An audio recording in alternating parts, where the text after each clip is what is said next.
So our scripture this morning comes from the book of Deuteronomy. Deuteronomy 4:2. And it says from the NIV, "Do not add to what I command you, and do not subtract from it, but keep the commands of the Lord your God that I give you." And so Caleb is giving our worship message this morning.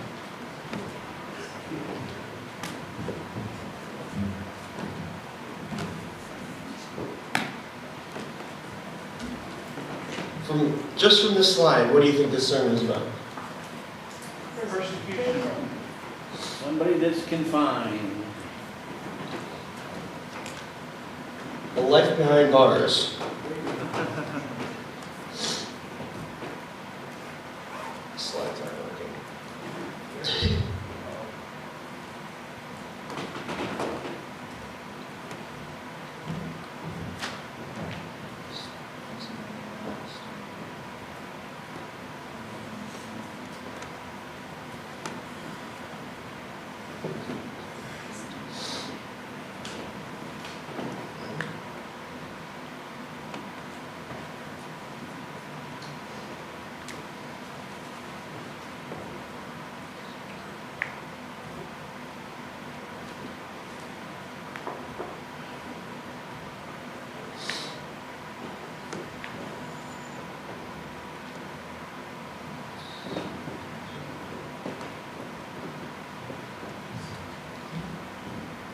A life behind bars. Complex, yet simple. Alright, now I'm going to show you a picture, then I'm going to ask you the same question again. What do you think this sermon will be about? Persecution. Based off of this picture, you think it'll be about persecution? Wires. Texas Longhorns. An alcoholic. No, Now we're getting somewhere. Now I'm going to show you a clip from a video, and then I want you to tell me what you think this sermon is going to be about. What do you think it's going to be about? Handlebar. Bikes. Mountain bikes, there we go. This sermon is going to be about mountain biking. I was talking about handlebars. You may ask, what does a chunk of metal on two wheels and God have in common? Well, let's start with a story. I love being outdoors, and I love being on a mountain bike especially, or dirt bike, doesn't quite matter. Mostly I go with my dad, because that's the main person I'm convinced to go mountain biking with me. I try to convince lots and lots of people, but it doesn't always work out so well. So, when I was starting to get into mountain biking, it was my freshman year at Campion. I had this kind of like not so good blue mountain bike that I bought from Walmart. It was a 29-inch hardtail mountain bike, which means it had no suspension in the rear. So in my free time, I'd take it outside, go jump around, hop off of rocks, and do wheelies and jumps and all kinds of cool little stuff. So one time, I took off of the jump, and I came down on the landing, and I snapped my derailleur. Does anybody know what a derailleur is? It keeps the chain on the right gear. Does anyone know what it looks like, or what it's supposed to look like? Got a gear and another gear. And Yeah. The picture on the left is what a derailleur is supposed to look like. The picture on the right is what my derailleur looked like. It looked like someone tried to make haystacks out of my derailleur. Without a derailleur, a mountain bike isn't a mountain bike. It defeats the purpose of it. It's worthless. It doesn't have a use. Recently, I broke another couple parts on my mountain bike. Number one, brake pads. After my recent adventure, you saw some pictures of where I went. We went to Pitkin, Colorado, and on one of those days, we went to Crested Butte Mountain Bike Downhill Park. How a downhill park works is how a ski resort makes their money in the summer. So they convert some of their ski lifts into mountain bike racks. So you put your mountain bike onto this rack and it carries it all the way up to the top of the ski hill, and you ride your mountain bike down. And there's jumps and there's rocks and there's different obstacles and all kinds of crazy stuff. But on a dirt bike or a car, you have an engine to slow you down so you don't have to always use the brakes. What on a downhill mountain bike park is you always have to use your brakes. And if you're always using your brakes, they tend to get hot. So what brakes do when they get hot is they start to melt down. And when your brakes melt down, they stop working. Without brakes, a mountain bike is useless. It doesn't serve a purpose. Part number 2. At the end of my trip, I broke the front derailleur. So I had broken a rear derailleur and a front derailleur. The front derailleur determines how fast you want to go on the mountain bike. It changes the gear ratio from a smaller for slower to a higher for faster. At the end of the trip, I was just kind of like, hey, I'm going to go ride my mountain bike around the block. So I drive it out of the driveway and I do one pedal stroke. And then it kind of sounds like sticking a bolt into a miter saw. That's not a sound you want to hear. So without a front derailleur, a mountain bike doesn't serve its purpose. It is useless. It's not a mountain bike. And on the last ride of the day on that downhill mountain bike park, we found a guy. There was this really pretty skilled guy from what we were seeing, and he was riding a red and black mountain bike the entire day. On the last day, he rode on the last run of the day, we saw him, he was on a blue mountain bike. And you're like, something's not right. So my dad asked him this question on the ski lift. He's like, so what happened to your other bike? And he's like, you'll never believe it. I snapped the frame. So a frame on a mountain bike is made out of aluminum. Aluminum is pretty hard to break. I don't know if you've tried to do that before. So the story is, what he did is he jumped up in the air and he landed, and the wind caught his bike and pushed him to the side, and he landed on the flat. So he didn't land on a landing, and he snapped the chainstay. And the chainstay is basically what holds your rear wheel onto your mountain bike. So if you don't have a rear wheel, you can't pedal and you can't go anywhere.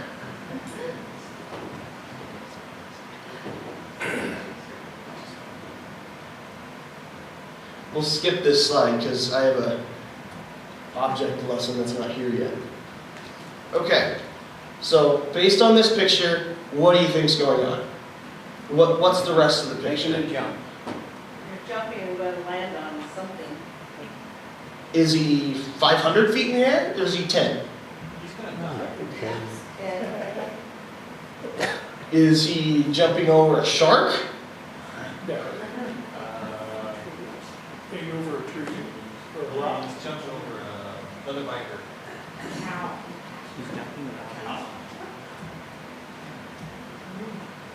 Well, here's the rest of the picture. From a snapshot of a picture, you can't tell what is going on. The point I'm trying to make here is, if you look at one part, it doesn't serve a purpose.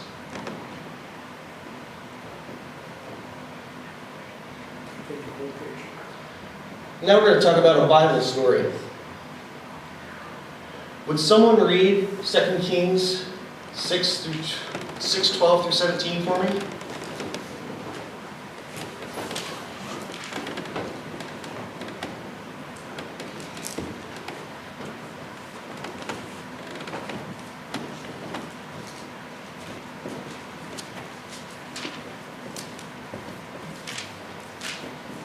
Nevertheless, my lord the king, said one of his officers, but Elisha the prophet, who is in Israel, tells the king of Israel the very word you speak in your bed.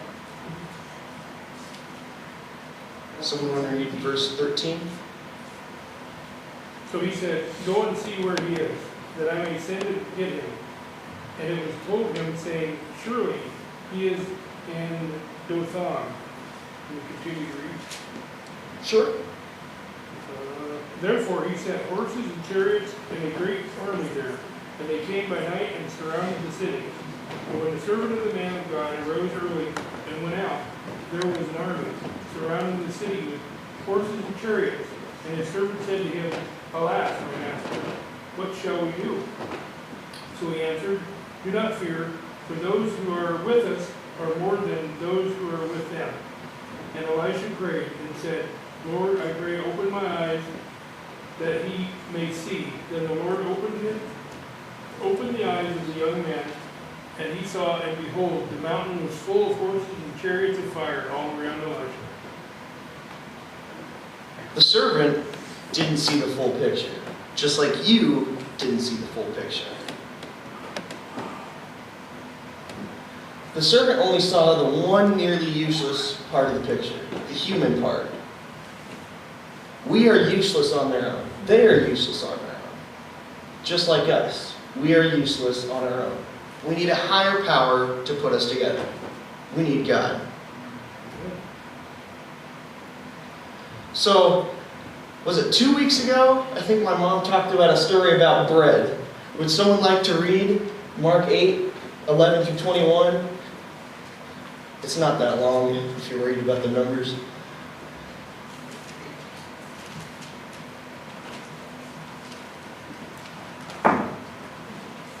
The Pharisees came and began to question Jesus. To test him, they asked him for a sign from heaven. He sighed deeply and said, Why does this generation... Oh, am I not reading? Yeah, I did, right. Why does this generation ask for a sign? Truly I tell you, no sign will be given to it. Then he left them, got back into the boat, and crossed to the other side. The disciples had forgotten to bring bread except for one loaf they had with them in the boat. Be careful, Jesus warned them. Watch out for the yeast of the Pharisees and that of Herod. They discussed this with one another and said, It is because we have no bread. Aware of their discussion, Jesus asked them, Why are you talking about having no bread? Do you still not see or understand? Are your hearts hardened? Do you have eyes but fail to see and ears but fail to hear? And don't you remember when I broke the 5 loaves for the 5,000, how many basketfuls of pieces did you pick up? 12, they replied. And when I broke the 7 loaves for the 4,000, how many basketfuls of pieces did you pick up? They answered 7. He said to them, Do you still not understand? So they weren't seeing the full picture. Just again, like you didn't see the full picture. These disciples had just watched the Lord of the universe feed 5,000 people with a couple loaves of bread. And now they're concerned because they only have 1 loaf of bread. That just doesn't make sense. They're standing in front of the Lord of the universe and they're concerned whether they're going to have enough food or not.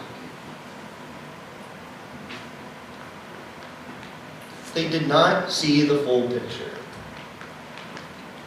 An object lesson.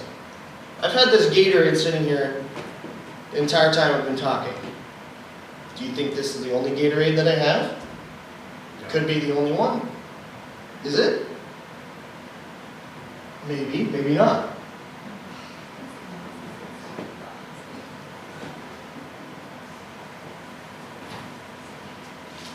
Maybe I only have 2 Gatorades. Do I only have 2 Gatorades? Well, there's two there now. Do I have more?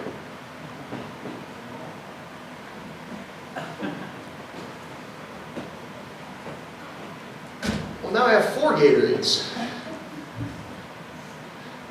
Do I have any more Gatorades? No. You better have. 100% sure. That's Is not that your enough. final answer? Yes. Well, I had 1 more Gatorade. So now I have a total of 5 Gatorades. And you thought I only had just the 1 sitting there.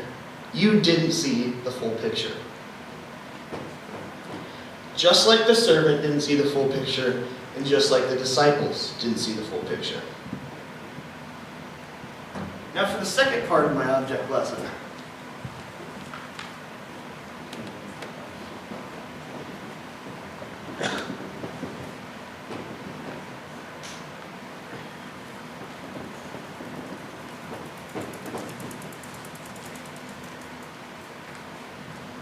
It's time for a quiz. Let's see if you know your bike parts. Okay, let's start with something simple. What's this? Frame. That's the frame. Okay. What's this thing? Big long thing in front. Handle. What happens if you take away a frame?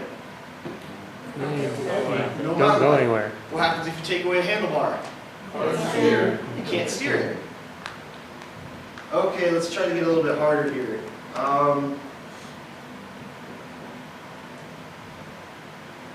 What is that part right there? Just Oh, spoke. disc brake. Wait, which part do you pop? The little black part right there. Brake pads. The brake. Yep, the brake caliper. What happens if you take away your brakes? You can't stop. It's not good. It's not very good at all. Okay, I'm going to try to get a little bit harder on you. What is this black piece right here? Yeah. Nobody knows? Do you know? Suspension, rear suspension. No. Why? This black piece right here. Ooh, I don't know. You don't know what that part is? A bolt, The black piece, that's a bolt. a flange. That's your rear shock linkage. If you don't have a rear shock linkage, you won't have any cushion from the back.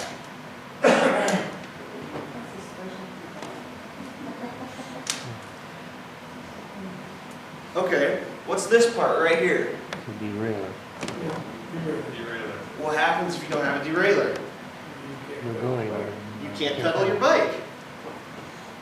Let's try to get even harder here. What is this piece right here? And more shaft. Every bike has one of these. If you don't, this is called a stem. If you don't have one of these, you can't have a handlebar. What could I make this harder? I know where the spokes are. Can you tell me? On the tire. What happens if you don't have spokes? Well, you don't, the tire's not. You don't have a wheel. Top of them. What's My this thing bike right has here? one less spoke Black than it's thing. supposed to. Tire.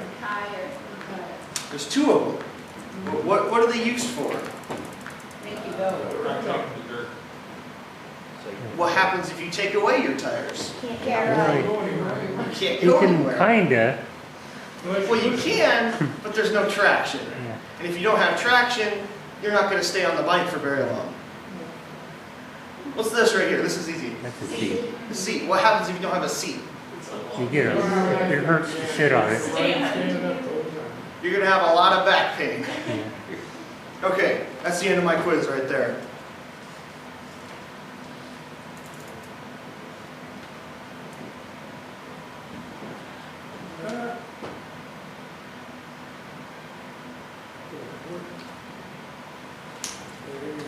I'll get it.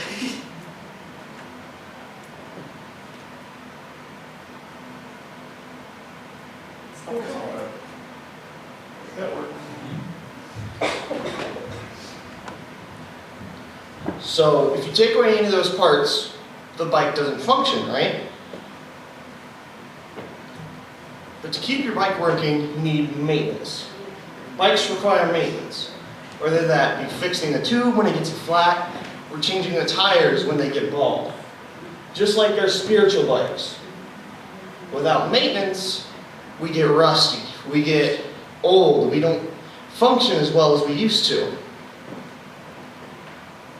How do you keep something maintained? Gotta work on it. Consistency. You gotta be consistent, you gotta spend time with it, you gotta work on it. Just like spending time with a friend. In order to grow a relationship with a friend, you have to spend time with him or her. You need to spend time, you need to be consistent. Or in a car, you gotta be consistent with maintenance, or else it will continue to stop working. You gotta consistently change your oil. You gotta consistently make sure your tires are full of air. Or on a bike, you gotta consistently make sure it's in functioning order. Just like your relationship with God, you got to consistently spend time, and you got to consistently make sure it's well maintained. Or just like studying the Bible, you got to be consistently spending time, and you got to be consistently making sure it's well maintained. If you take away one piece, would someone like to read our scripture reading again?